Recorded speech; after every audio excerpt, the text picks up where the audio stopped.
What's going on, guys? Welcome back to the TCG Empire YouTube channel. Today we are going over Final Standings Friday, and if you're not sure what this is where we take the deck of the week and I talk about my initial testing with the deck and how I feel it fares within the meta.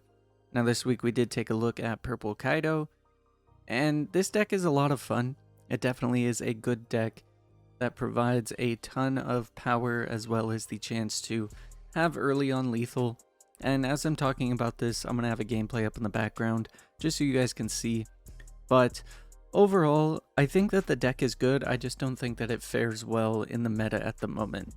The meta is filled with a ton of red, and when it comes down to Kaido and its playstyle, it tends to do better in the late game, and it has a hard time dealing with the early game pressure, especially with something like red. Now when you're playing against other decks that are more late game as well, you tend to have a better late game as you do have the 10-drop Kaido that can wipe the board, and overall, as long as you see Onigashima, you'll be fine.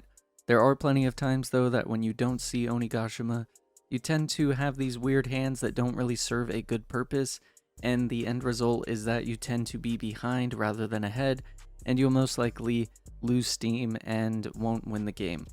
Now that's not to say that the deck isn't good. It just means that the deck has some flaws depending on how the meta is built. In a meta that's filled with blue and green, and even sometimes a purple mirror depending on the type of list, Kaido does very well, but in a format that is dominated by red and also has black with some success, it doesn't really fare well. When it comes to red, especially Zoro, they can build a board easy and come back from a 10 drop, and versus black, their characters can't be KO'd by card effects, so it is definitely a uphill battle when you play it out. Not to say that the deck isn't good though. When you do draw well and you do get the right curve and the right plays, it's a ton of fun. But overall, I think the deck fares well when the meta isn't red. I think that's why it's kind of in the back burner of the meta at the moment, but other than that, the deck is a ton of fun.